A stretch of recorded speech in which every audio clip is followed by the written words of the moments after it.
Fala pessoal do terceiro ano, tudo bem com vocês? Bom, a nossa aula hoje é sobre Friedrich Nietzsche de novo, né? A gente já viu na aula passada aí um pouquinho sobre vontade de potência e a filosofia do martelo de Nietzsche. Hoje a gente vai falar de niilismo, um pouquinho de moral e também do super-homem de Nietzsche, tá? Vocês vão perceber que o Nietzsche ele é um filósofo cheio de conceitos, né? E esses conceitos, eles identificam muito com o homem moderno e também o homem contemporâneo, né? Eu costumo dizer que a filosofia uma filosofia atemporal de Nietzsche, não só de Nietzsche, como toda a história da filosofia, pode ser aplicada em diversas situações do nosso cotidiano, daquilo que está acontecendo na política e também na sociedade. E também eu já estou preparando uma aula especial aí para vocês sobre o uso da filosofia em temas de redação. Então aguardem que essa aula aí está saindo, eu já estou terminando ela, e vocês vão reconhecer aí em Nietzsche como que eles podem ser usados em temas contemporâneos também, tá? Então, hoje a gente vai falar de niilismo, começar aí por niilismo e também pela moral de Nietzsche. Bom, primeiro vamos começar aí falando sobre o que significa, né, o niilismo. O próprio Nietzsche coloca em fragmentos, que são publicados após a morte de Nietzsche, né, então são fragmentos póstumos, que ele coloca essa questão. O que significa niilismo, né? Então, que o niilismo são os valores supremos que se desvalorizam. Como que isso vai funcionar aí em Nietzsche, né? Vamos lá. Então, o niilismo em Nietzsche é uma negação da vida. Se na aula passada eu falei para vocês de vontade de potência ou potência de vontade, que é a mesma coisa, seria a vontade pela vida, o niilismo em Nietzsche vai ser uma negação da vida, tá? Então, o niilista em Nietzsche é aquele que acredita em valores que não se confirmam na realidade. Só um minutinho. Voltar lá. São valores que não têm mais sentido na realidade em que nós vivemos. É quem deixa de viver o agora em favor de uma suposta vida futura, num paraíso cristão ou numa sociedade ideal anarquista. Então, o niilismo em Nietzsche é um conceito-chave que se diferencia daquilo que se entende comumente por niilismo, tá? Que é a negação de quaisquer valores. Em Nietzsche, o niilismo se refere à negação da vida. E o que é a vida em Nietzsche? É aquela vontade de potência. A vida é a afirmação de si. É a vontade de potência presente e realizada, né? É enfrentar o mundo e não se enganar com as falsas crenças. É amar o mundo do jeito que ele é. E é fazer desse mundo o melhor possível. E é também se desligar do rebanho. O que seria o rebanho aí em Nietzsche, né? A gente vai falar um pouquinho sobre essa moral do rebanho em Nietzsche, tá? Então, em Nietzsche, o niilismo não é uma escolha, é um processo. Eu não acordo certo dia e falo, quero ser um niilista, né? O niilismo, nesse processo, ele pode ser visto como resultante da interpretação moral cristã ou resultante das crenças na categoria da razão. Vamos ver como é que isso funciona em Nietzsche. Então, o niilismo, dentro da interpretação moral cristã, né, ele vai dizer que o cristianismo é uma forma de iludir e fazer crer naquilo que não é vida. E fazer crer no nada, é promover uma vontade de nada. Como assim? Como o cristianismo sempre coloca, atribui aí os valores numa vida futura, a vida de agora, que acontece agora, ela cai em nada, no nada. Então você não faz nada moral ou eticamente correto nessa vida pensando no agora, mas sim uma vontade aí que está sempre com bases no futuro, né? Então, não está dizendo sobre o agora, mas sim o futuro, tá? Uma outra característica aí também é a interpretação moral cristã estabelece um lugar para o homem dentro do devir, que é um lugar que vai vir a ser, e retira toda a sua pequenez, sua fragilidade. Seu corpo decrépito é trocado por uma alma imortal. Esse objetivo precisa de uma noção que dê valor de verdade para a sua trajetória. Então, de novo, né, ele projeta aí uma vida futura e não agora. Então, você não vive o agora, você vive sempre pensando naquela angústia para a posterioridade, tá? Esse tipo de niilismo, ele vai chamar de moral dos fracos. Agora, é que eu já vou retomar isso com vocês. O niilismo, que é fundamentado nas categorias da razão, ele diz respeito, a gente encontra alguns trechos lá no próprio Nietzsche, né? que para suportar a existência, o homem tem necessidade de interpretar o vir a ser como um dotado de um sentido. É quando a gente atribui tudo aquilo que nós fazemos agora para um futuro. Então, eu estudo agora para o vestibular, eu presto um vestibular para poder fazer uma boa faculdade. Essa projeção que a gente faz para o futuro, você deixa de viver a vida do agora, né, sempre pensando no futuro, e você acaba caindo no niilismo também. A sua vida se torna, a vida agora, atual, se torna um nada, né? Ela é um não, porque esse sim está sempre no futuro, né?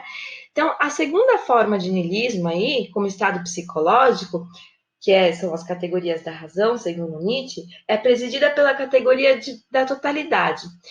Então, enquanto o suporte de uma interpretação global do vir a ser, a representação de uma unidade, de uma organização e sistematização globais conectaria a multiplicidade caótica dos seres individuais, contingentes e efêmeros, a uma totalidade integrada e orgânica, a um todo racional de infinito valor, panteísmo, monismo e etc., promovendo a reconciliação entre a finitude aleatória e o infinito necessário. Seria aquela briga interior, na interioridade do ser, que eu falo um pouco sobre isso quando eu dou aula sobre Sócrates, sobre a questão da imortalidade, né, e da mortalidade, ou da finitude e da infinitude. Enquanto o mundo, na totalidade, ele é um mundo infinito e imortal, os seres singulares, eles são mortais e finitos. Então, cria aí uma certa briga, né, uma das categorias psicológicas aí do uso da razão, que cria uma certa briga que tudo aquilo que eu faço é de uma maneira para que eu me torne imortal no mundo, e não, de novo, né, para o agora. Então, eu não vivo o agora, sempre vivo projetando tudo aquilo que eu faço nessa vida para um futuro que não chega, né, sempre um eterno devir. E a terceira categoria aí, né, a terceira forma psicológica, surge a partir das duas primeiras, como uma situação de negação de sua validade por não compreenderem o mundo verdadeiro. E com isso, a terceira forma do niilismo surge como consciência da mendacidade no mundo metafísico e como descrença na categoria de verdade, com a descoberta de que o vir a ser é a única realidade, uma realidade, contudo, que não conseguimos suportar. Então, é como se a nossa realidade do agora sempre fosse projetada para um futuro. Não importa se você está pensando numa vida imortal, através, né, desse cristianismo, que o Nietzsche faz uma crítica, ou se é sobre as questões dos seus projetos presentes, sempre empurrando você para um futuro. Então, essa é uma realidade que você não vive o agora, você está sempre projetando para algo que vai vir a ser. E isso é insuportável, causa uma certa angústia nas pessoas, tá? Bom, pessoal, então, diante disso aí, segundo Nietzsche, né, a nossa sociedade está fundada no niilismo total. A gente tem uma vida sem sentido e uma vida sem vontade, sem aquela vontade de potência de viver o agora, tá? Então, há uma inversão aí clara dos valores, né? Tem um ressentimento nas nossas relações sociais, a gente acaba usando os outros para aquilo que nós desejamos, e ele vai chamar esse ressentimento aí, essa inversão de valores, essa projeção para uma vida futura e não agora, essa vida niilista aí, de moral dos fracos, ou então aí moral de rebanho, tudo bem? Então, Nietzsche escreve lá na Genealogia da Moral, que é um livro onde ele vai construir toda a história da moral mesmo humana até 1883, mais ou menos, que ele diz o seguinte, que as ovelhas tenham rancor às grandes aves de rapina não surpreende, mas não é motivo para censurar as aves de rapina. O fato de pegarem as ovelhinhas, e se as ovelhas dizem entre si, essas aves de rapina são más, quem for o mesmo possível, menos possível, ave de rapina, e sim o seu oposto, ovelha, este não deveria ser bom? Não há o que objetar a esse modo de erigir um ideal, exceto talvez que as aves de rapina assistirão a isso como um ar zombeteiro e dirão para si mesmas: nós nada temos contra essas boas ovelhas, pelo contrário, nós as amamos. Nada mais delicioso do que uma tenra ovelhinha. Essa questão aqui que o Nietzsche coloca é sobre quem que coloca os valores daquilo que é certo, daquilo que é errado? Quem coloca os valores daquilo que é bom, daquilo que é o mal, né? As ovelhas estão certas se defenderem das aves de rapina? As aves de rapina são más porque elas pegam as ovelhas? Então é uma questão moral aí em Nietzsche, tá? Então Nietzsche vai direto ao cerne do problema. Não é uma questão de verdade. Trata-se de uma valoração. Há de se perguntar quem valora? Quem dá o valor? Para as ovelhas, dentro de suas possibilidades fisiológicas, resta apenas reagir aos ataques externos, né? Seus valores nascem da oposição ao mundo que a ameaça. As aves de rapina são más. Quem for o oposto da ave de rapina é bom. Nós, ovelhas, somos boas. Já as predadoras, mergulhando impiedosamente dos céus, pensam: que belo dia para sentir o delicioso sabor de uma carne macia de ovelha. Em sua inocência, a ave nem mesmo se coloca em diálogo com as ovelhas. Então tem um choque aí daquilo que é o certo, o que é o errado, quem é o bom e quem é o mal, né? Tudo é uma questão de valoração. E isso dá para ser aplicado em diversos temas de redação de vestibular. Tá dentro daquela aula que eu estou preparando para vocês de como usar os temas de filosofia dentro dos temas de redação, tá? Então, apenas um homem livre do ressentimento, que purgou de si todas as suas impurezas, é alguém capaz de inspirar os fracos, né? Esses fracos dessa moral de rebanho aí. Então, encontrar o niilismo em nós, perceber que a nossa vida não está sendo vivida agora, que a gente sempre projeta aí para o futuro, e secar a fonte para inspirar e transvalorar os valores. E o que é transvalorar os valores? É transvalorar as relações, é o cuidado de si, é a árvore que só dá frutos se afundar suas raízes nas profundezas da terra e, ao mesmo tempo, usar da vontade de potência. É ir além do homem. Então, eu diria um pouco mais até aqui. É criar raízes no seu próprio modo de ser. É não aceitar as coisas como elas são. É perceber que você tem essa moral de rebanho, que todos dizem as mesmas coisas. Essa questão de quem coloca os valores daquilo que é o certo e o que é o errado. É ir além disso tudo. Então, é ir além do próprio homem. Aqui a gente vai falar um pouquinho do super-homem, né, de Nietzsche, que é aquele que vai além do próprio homem. Então vamos lá falar sobre o super-homem de Nietzsche, tá?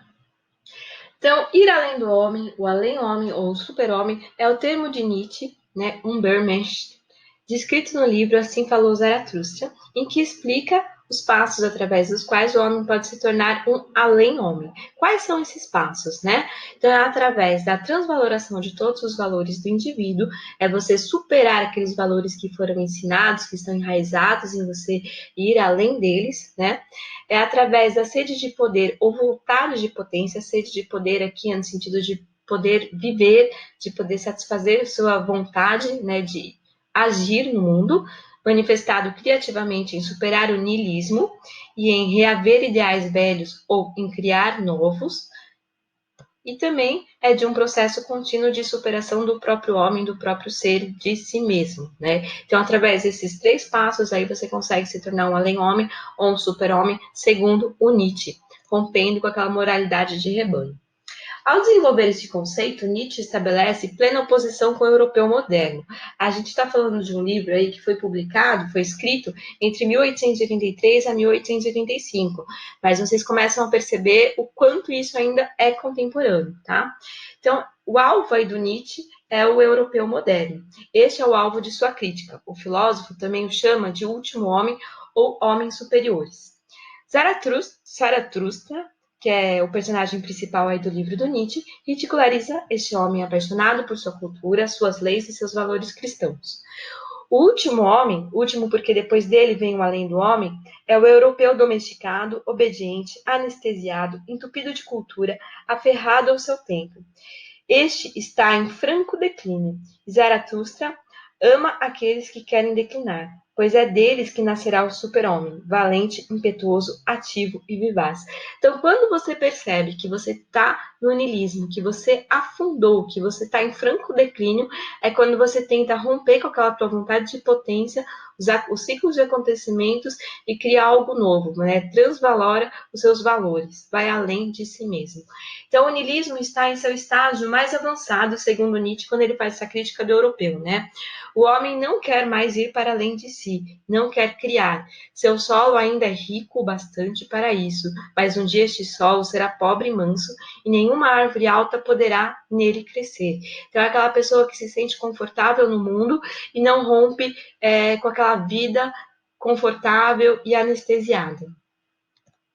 Então, o super-homem é aquele que vence o niilismo, supera a forma homem, velha e desgastada, supera todos os humanismos, toda a cultura que o prende em si mesmo. É ele quem lança a flecha do seu anseio por cima do homem. Já o homem do ressentimento é aquele cujas forças reativas predominam. Ele é escravo do seu tempo, não consegue ir para além da conservação e continua acompanhando todo aquele rebanho, todas aquelas ovelhas, a moral do rebanho ou a moral do fraco, que também o Nietzsche chama em alguns livros aí de moral do escravo, tá? Então, o homem moderno, que é aquilo que o Nietzsche está fazendo essa crítica, né? O homem europeu moderno, orgulha-se demais de si próprio, está acomodado, conformado, abraça seus ídolos supersticiosos como único meio de sobrevivência. Chegamos ao extremo da massificação e uniformização. E olha só que interessante, para o Nietzsche, em 1883 a 1885, quando ele escreveu esse livro, ele fala que nós chegamos organização. A Segunda Guerra Mundial aí, o próprio nazismo não tinha acontecido, então não tinha nem noção do que estava por vir, né? Também existe, claro, muito medo e insegurança, poucos aventureiros. O valor dos valores deve ser revisto. Afundados nessa sociedade moralista que devemos viver? Segundo Nietzsche, não. A questão que ele coloca, né? Afundados nessa sociedade moralista que devemos viver? Não. Então, a afirmação do super-homem é a negação dos valores vigentes. Ousadia no lugar de segurança, autodisciplina ao invés de autopiedade, esquecimento em vez de ressentimento. Zaratustra aconselha ao homem mergulhar dentro de si para encontrar a potência necessária para declinar, deixar esta forma velha e empoeirada e criar novos valores. Isso significa claro nessa famosa passagem de Nietzsche aí no Assim Falou Zaratustra. Eu vos digo, é preciso ainda ter o caos dentro de si, para poder dar à luz uma estrela dançante. Eu vos digo, tendes ainda o caos dentro de vós. Então, quando você percebe que tem aquela angústia, aquele caos, aquele necessidade de mudança, que você não está mais conformado, confortado no mundo, é aí que dá essa superação. É aí que você vai ser um além-homem, tá? Então, o super-homem é aquele que aprendeu o verdadeiro sentido do eterno retorno. Opa, né? Mais um conceito aqui do Nietzsche, tá? Que a gente vai trabalhar no nosso próximo vídeo. Então, é o retorno da diferença. Há um completo domínio das forças reativas, elas obedecem ao além do homem, faz uma hierarquia. As forças que querem criar se tornam mais fortes que as forças que querem conservar. Expressão da diferença no lugar de conservação do igual. O ser passa a se afirmar na o ser passa a se afirmar na diferença. O devir é o devir da potência na diferença. Ou seja, você se transformar em alguém que é um super-homem, um além do homem, é ir além de si mesmo, tá? Além daquela vida, daquele niilismo, é perceber o caos dentro de si, na sua própria interioridade e transformar tudo isso em superação. Pessoal, essa foi a nossa aula, nossa introdução, na verdade, à aula aí sobre Nietzsche, né? Sobre a questão da moral de Nietzsche, super-homem também. Na próxima aula, a gente vai continuar vendo alguns conceitos do Nietzsche. A gente vai falar sobre o eterno retorno, o amor pati, Nietzsche. Vocês têm um texto de apoio também. Eu vou pedir para que vocês anotem todas as dúvidas. E aí, no nosso encontro ao vivo, né? No nosso chat e tal, na nossa aula presencial, só que ao virtual, a gente tira essas dúvidas, fala um pouquinho mais sobre o Nietzsche, tudo bem? Então, beijos para vocês e até o nosso próximo encontro.